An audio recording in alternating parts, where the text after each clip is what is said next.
What's going on, Spitfires? Welcome back to another episode of the Spitfire Podcast. I'm your host, Lauren Lemunion, the Spitfire Coach, and I have an honest unveiling. I have lessons learned from a coaching session, and I hopefully have some learning moments to share with you.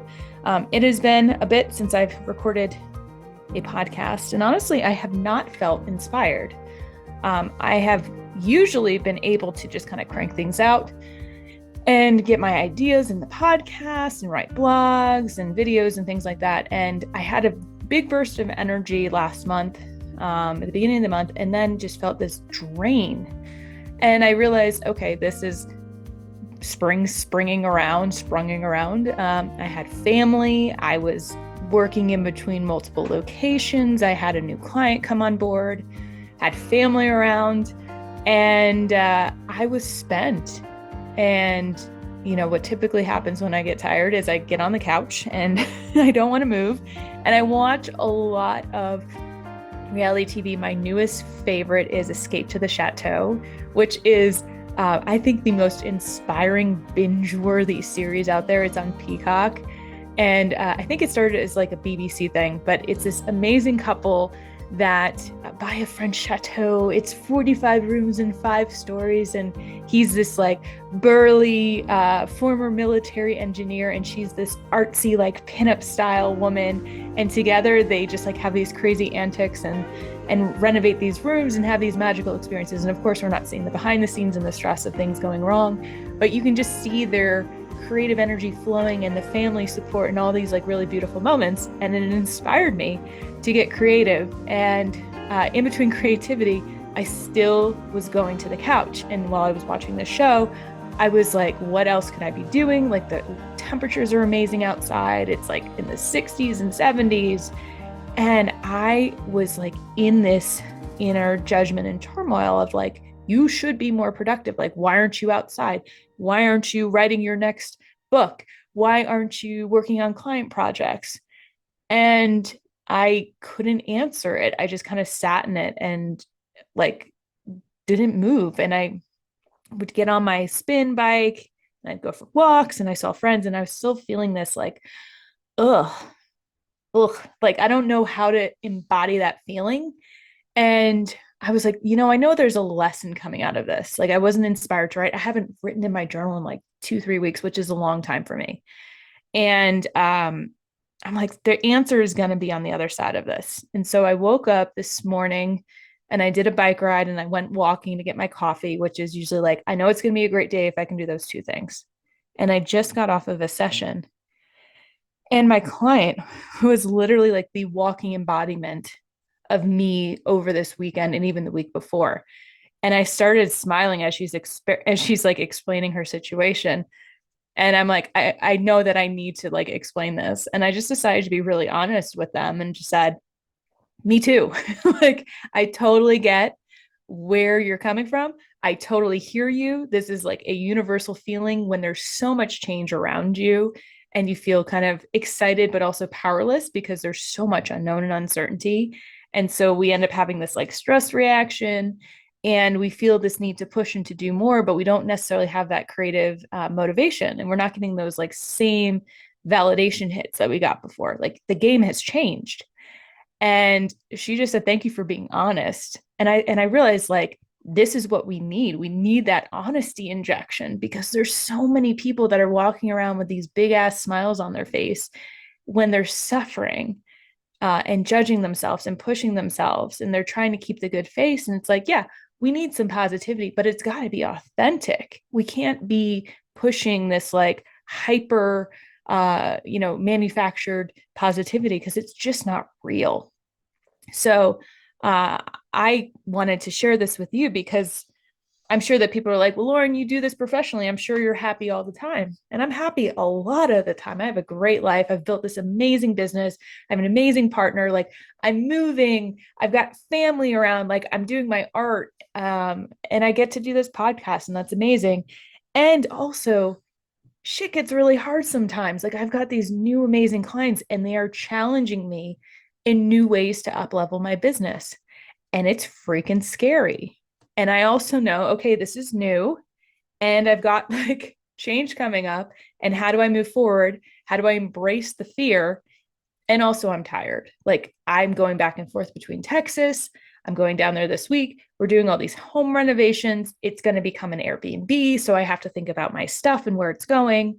And change is constantly happening, not to mention everything that's happening in the world and what's happening with my clients, which in these walls of Zoom, I get their energy thrown back on me. And so if I'm not doing a good job of processing that, of creating kind of those steps and release, I'm holding on to it. And that was actually what came out of this session, where it just kind of struck me of like, when was the last time you cried? Like, had a really good, ugly cry. And no, I'm not trying to emotionally manipulate my clients, but I could just sense the sadness in them. Like, you just need a release. And they talked a lot about the pressure. Like, there's so much pressure, pressure to perform, pressure to show up, pressure to go and do new things. And I'm like, where's your valve? Like, where can you just release some of it? And they were like, I just need to go hit something. Like, I just need to go to a boxing class. And I'm like, hell yeah, you do. Go hit something. And for me, it was getting on a bike and like sweating my face off this morning. And it was just this amazing release.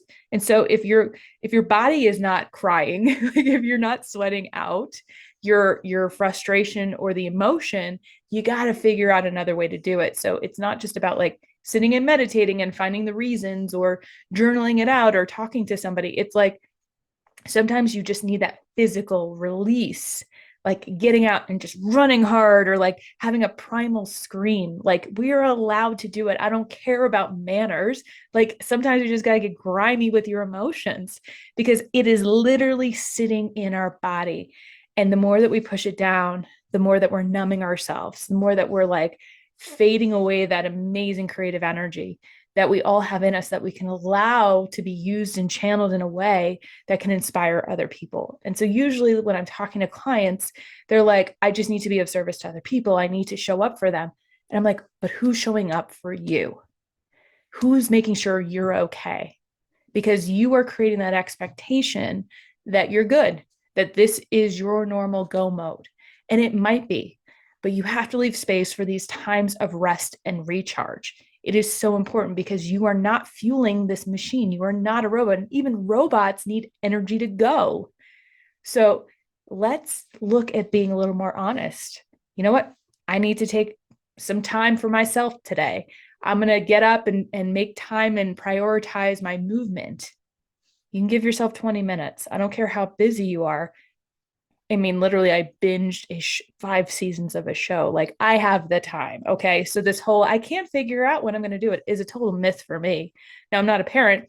So, I obviously have more time than a lot of parents. But if you can find 20 minutes, how do you maximize that to like check in with yourself, to ask yourself what it is that you need in that moment?